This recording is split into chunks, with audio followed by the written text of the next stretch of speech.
ഭാര്യയും ഭർത്താവും കൂടി ക്ലിനിക്കിലേക്ക് വന്നതാണ്. അവർ ഏകദേശം ഡിവോഴ്സിൻ്റെ പക്കത്തൊക്കെയാണ്. വീട്ടിലാകെ പ്രശ്നമാണ്. രണ്ടാളും ഒരു തരത്തിലും ഒത്തുപോകണില്ല.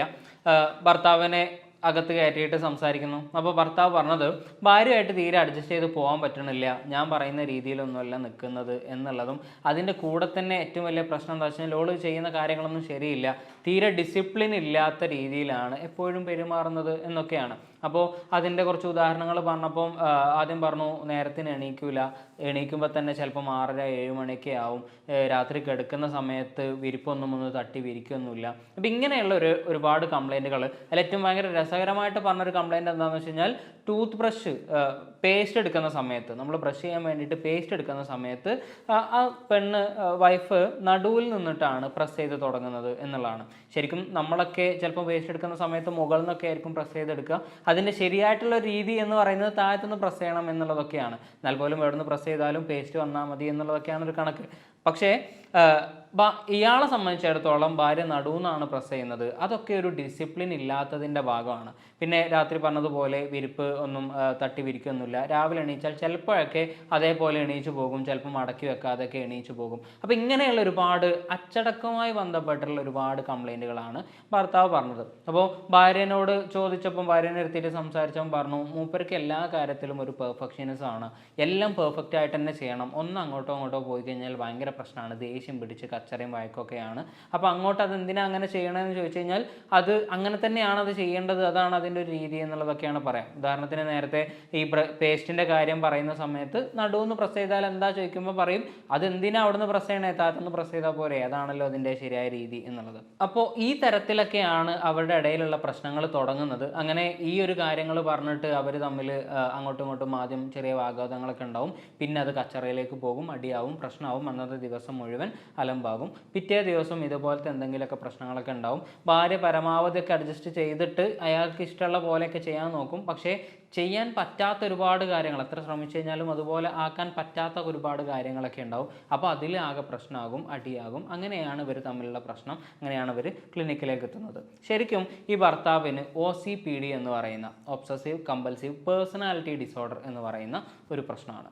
എൻ്റെ പേര് ഫർഹാൻ, കോൺവോ വെൽനസ് സെൻ്ററിൽ കൺസൾട്ടൻറ്റ് സൈക്കോളജിസ്റ്റാണ്. OCD എന്ന് പറയുന്ന പ്രശ്നത്തിനെ കുറിച്ച് ഒരു 2-3 വീഡിയോയിൽ നമ്മൾ മുമ്പ് ഡിസ്കസ് ചെയ്തിട്ടുണ്ട്.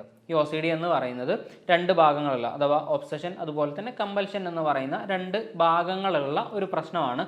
അതിൽ ഒബ്സഷൻ എന്ന് പറയുന്നത് ആവശ്യമില്ലാത്ത എന്തോ ഒരു ചിന്ത തലയിൽ കയറിയിട്ട് നമ്മൾ ഭയങ്കര ബുദ്ധിമുട്ടാക്കുന്നതാണ്. ഉദാഹരണം പറഞ്ഞു കഴിഞ്ഞാൽ, കൈ കഴുകിയത് ശരിയായില്ല, അയക്ക് പിന്നെയും ഉണ്ട് എന്ന് വെറുതെ തോന്നുന്നു.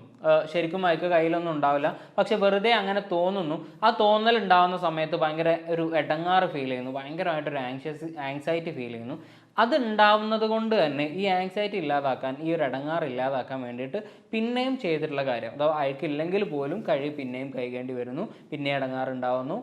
അങ്ങനെ ഇത് തന്നെ കണ്ടിന്യൂസ് ആയിട്ട് ചെയ്തു പോകുന്ന, ഇപ്പം കൈ കഴുകുന്ന കാര്യത്തിലാണെങ്കിൽ ഒരു 20 വട്ടം കൈ കഴുകേണ്ടി വരുന്ന, പൈസ എണ്ണുന്ന കാര്യത്തിലാണെങ്കിൽ ഒരുപാട് പ്രാവശ്യം എണ്ണേണ്ടി വരുന്ന, ലോക്ക് ചെയ്തത് ശരിയായില്ല എന്ന് തോന്നിയിട്ട് വീണ്ടും പോയി ലോക്ക് ചെയ്യേണ്ടി വരുന്ന, ഇങ്ങനെയുള്ള ഒരുപാട് പ്രശ്നങ്ങൾ കാണിക്കുന്ന ഡിസോർഡറാണ് OCD അഥവാ ഒബ്സസീവ് കമ്പൽസീവ് ഡിസോർഡർ എന്ന് പറയുന്നത്. ഇത് ശരിക്കും ആങ്സൈറ്റി ഡിസോർഡറിൻ്റെ അണ്ടറിൽ വരുന്ന, ഉത്കണ്ഠ രോഗങ്ങളുടെ താഴെ വരുന്ന ഡിസോർഡറാണ് OCD എന്ന് പറയുന്നത്. ഇത് പേഴ്സണാലിറ്റിയുടെ ഒരു ഭാഗമാവുന്ന സമയത്താണ് ഇത് ഒബ്സസീവ് കമ്പൽസീവ് പേഴ്സണാലിറ്റി ഡിസോർഡർ എന്ന് പറയുന്നത്. ഇതിൽ തമ്മിലുള്ള പ്രധാന മാറ്റം എന്ന് പറയുന്നത്, OCD ആയിട്ട് ഒരു ഒബ്സഷൻ വരുന്ന സമയത്ത്, ഇങ്ങനെയുള്ള ചിന്തകൾ വരുന്ന സമയത്ത് ഈ ചെയ്യുന്ന ആൾക്ക് മിക്കവാറും സമയങ്ങളിലൊക്കെ ബോധം ഉണ്ടാവും, ഇത് ചെയ്യേണ്ട ആവശ്യമൊന്നുമില്ല, ഇത് ചെയ്യുന്നത് കൊണ്ട് പ്രത്യേകിച്ച് കാര്യമൊന്നുമില്ല, അല്ലെങ്കിൽ ഞാൻ ഈ ചിന്തിക്കുന്ന കാര്യങ്ങളൊക്കെ തെറ്റാണ്, ഇങ്ങനെ ശരിക്കും കയ്യിൽ അയക്കായിട്ടുണ്ടെങ്കിൽ 2 വട്ടം കഴുകിയാൽ തന്നെ അയക്ക് പോകും, പിന്നെയും ചെയ്യേണ്ട ആവശ്യമൊന്നുമില്ല എന്നുള്ളത് അവർക്ക് നല്ല ബോധ്യമുണ്ട്. പക്ഷേ ഇത് അവർക്ക് കൺട്രോൾ ചെയ്യാൻ പറ്റാതെ, ഈ ചിന്ത പിന്നെയും വന്നിട്ട് കൺട്രോൾ ചെയ്യാൻ പറ്റാതാവുകയും ഇതുകൊണ്ടുള്ള എടങ്ങാറ് കൊണ്ട് ഭയങ്കര ബുദ്ധിമുട്ടുണ്ടാവുകയും ഈ ചെയ്യാതിരിക്കുന്ന സമയത്ത് ഭയങ്കര ബുദ്ധിമുട്ടുണ്ടാവുകയും ഈ ബുദ്ധിമുട്ടിനെ കുറക്കാൻ വേണ്ടിയിട്ടാണ് ശരിക്കും OCD ഉള്ള ആളുകൾ വീണ്ടും ചെയ്യുന്നത്. അപ്പോൾ ശരിക്കും അതിൻ്റെ ഉള്ളിൽ അടങ്ങിയിട്ടുള്ളത് ആങ്സൈറ്റി എന്ന് പറയുന്നൊരു ഘടകമാണ്. ചിന്തകൾ പലതും നമുക്ക് പല രീതിയിലും വരും. പക്ഷേ ചിന്തകൾ ഉണ്ടാകുന്ന സമയത്ത് നമുക്ക് ഭയങ്കര ബുദ്ധിമുട്ട് അതുകൊണ്ട് ഉണ്ടാകുന്നുണ്ടെങ്കിൽ, ഹാർട്ട് ബീറ്റ് കൂടുക, കൈയും കാലും തളരുന്നത് പോലെയാവുക, തലയ്ക്ക് എന്തോ കനം തോന്നുക, ചില ആളുകൾക്കൊക്കെ ഭയങ്കര തലവേദന ഉള്ള പോലെയൊക്കെ ഫീൽ ചെയ്യുക, എന്നിട്ട് അത് ചെയ്യാൻ വീണ്ടും നിർബന്ധിതരാവുന്ന ഒരവസ്ഥയാണ്. ചെയ്യാൻ താല്പര്യമില്ലെങ്കിൽ പോലും അത് ചെയ്യാൻ നിർബന്ധിതരാവുന്ന ഒരവസ്ഥയാണ് OCD എന്ന് പറയുന്നത്. പക്ഷേ ഇത് OCPD വരുന്ന സമയത്ത്, ഒബ്സസീവ് കമ്പൽസീവ് പേഴ്സണാലിറ്റി ഡിസോർഡറിലേക്ക് വരുന്ന സമയത്ത് ശരിക്കും ഈ ഒബ്സഷൻ ഉണ്ടാവും. അതായത് ഇങ്ങനെ ഇപ്പോൾ എന്തെങ്കിലും ഒരു ബുക്കൊക്കെ നിലത്ത് വെക്കുന്ന സമയത്ത് അത് നേരെ ആയില്ല, അത് നേരെ വെക്കണം എന്നുള്ള ഒബ്സഷൻ ഉണ്ടാവും. ഈ ഒബ്സഷൻ ഉണ്ടാവുന്ന സമയത്ത് ഇവർ എന്ത് ചെയ്യും, അത് നേരാക്കാൻ വേണ്ടിയിട്ട് ഈ ബുക്ക് നേരെ എടുത്ത് വെക്കുകയും ചെയ്യും. അതായത് ഒബ്സഷൻ ഉണ്ട്, ഒബ്സഷൻ അനുസരിച്ചുള്ള കമ്പൽഷൻ ഉണ്ട്. കമ്പൽഷൻ എന്ന് പറയുന്നത് ഈ ഒബ്സഷൻ മാറ്റാൻ വേണ്ടിയിട്ട് നമ്മൾ ചെയ്യുന്ന പ്രവർത്തനത്തിനാണ് കമ്പൽഷൻ എന്ന് പറയാം. അപ്പോൾ ഈ ചിന്തകൾ വരുന്നുണ്ട്, ചിന്തകൾക്കനുസരിച്ച് നമ്മൾ പ്രവർത്തിക്കുന്നുണ്ട്. പക്ഷേ ഇത് OCDയിൽ നിന്ന് എങ്ങനെയാണ് വ്യത്യസ്തമാണ്, എങ്ങനെയാണ് വേറിട്ട് നിൽക്കണമെന്ന് വെച്ച് കഴിഞ്ഞാൽ, OCD ഉള്ള ആളുകൾക്ക് ഏകദേശം നേരത്തെ പറഞ്ഞതുപോലെ ധാരണയുണ്ടാവും ഈ ഒബ്സഷൻ തെറ്റാണ്, ഇങ്ങനെ ചെയ്യേണ്ട ആവശ്യമില്ല, ശരിക്കും ഇതിനനുസരിച്ച് നമ്മളുടെ ഒരു പ്രവർത്തനം ചെയ്യേണ്ട ആവശ്യമൊന്നുമില്ല എന്നുള്ളത്. പക്ഷേ എടങ്ങാറ് സഹിക്കാൻ വയ്യാതെയാണ് ചെയ്യുന്നത്, ചെയ്യാനൊരു ഇഷ്ടം ഉണ്ടാവില്ല. പക്ഷേ ഇത് OCPDയിലേക്ക് വരുന്ന സമയത്ത് ഈ OCPD ഉള്ള ആളുകൾ വിശ്വസിക്കുന്നത് അങ്ങനെ തന്നെയാണ് ചെയ്യേണ്ടത്, അത് തന്നെയാണ് ചെയ്യേണ്ട ശരിയായിട്ടുള്ള ഒരു രീതി, അതുകൊണ്ട് അങ്ങനെ തന്നെ ചെയ്യണം എന്നുള്ളതാണ്. ഇത് അയാൾ അങ്ങനെ ചെയ്യണം എന്നുള്ളത് മാത്രമല്ല ഇതിൻ്റെ പ്രശ്നം, നമ്മളെ ചുറ്റുമുള്ള ആളുകളും ചെയ്യേണ്ടത് അതുപോലൊക്കെ തന്നെയാണ്. അങ്ങനെ ചെയ്തിട്ടില്ലെങ്കിൽ ഇയാൾക്ക് ഭയങ്കര ഫ്രസ്ട്രേറ്റഡ് ആവുകയും ചെയ്യും. ഇതാണ് OCPDയുടെ ഒരു പ്രത്യേകത. ഇനി OCDയിൽ ഉണ്ടാവുന്ന ഒബ്സഷൻസ് എന്ന് പറയുന്നത് ശരിക്കും ചില സാധനങ്ങൾ റിപ്പീറ്റഡ് ആയിട്ട് ചെയ്യാനുള്ള കാര്യങ്ങളൊക്കെ ആയിരിക്കും.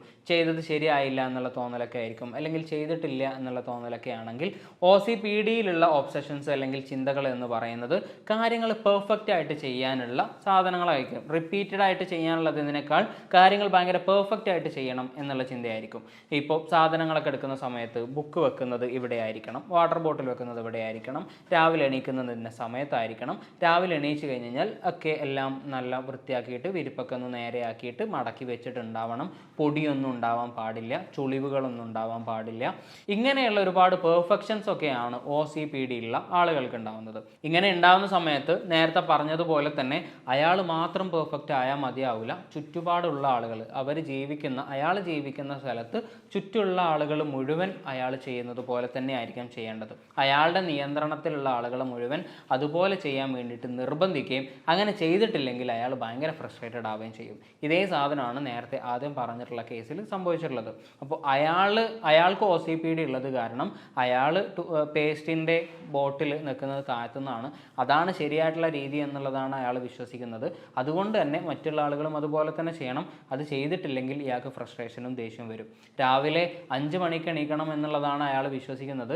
എത്ര ക്ഷീണമാണെങ്കിലും 5 മണിക്ക് എണീക്കണം, അതല്ലാതെ കുറച്ച് അങ്ങോട്ടോ ഇങ്ങോട്ടോ ആയിട്ടുണ്ടെങ്കിൽ അയാൾക്ക് ഭയങ്കര ഫ്രസ്ട്രേഷൻ വരും. അപ്പോൾ അതുപോലെ തന്നെ ചെയ്യണം. അതുപോലെ തന്നെ പാത്രം കഴുകി വെക്കുന്ന സമയത്ത് പാത്രം കഴുകിയിട്ട് വെറുതെ വെച്ചാൽ പോരാ, അത് തുടച്ചിട്ട് ആ ട്രാക്കിൽ കറക്റ്റായിട്ട് വെക്കണം, ഇല്ലെങ്കിൽ ഭയങ്കര പ്രശ്നമാണ്. ഇങ്ങനെയുള്ള ഒരുപാട് കാര്യങ്ങൾ ഭയങ്കര പെർഫെക്ഷൻ ആയിട്ട് ചെയ്യണം എന്ന് വിചാരിക്കുന്നതാണ് OCPD എന്ന് പറയുന്നത്.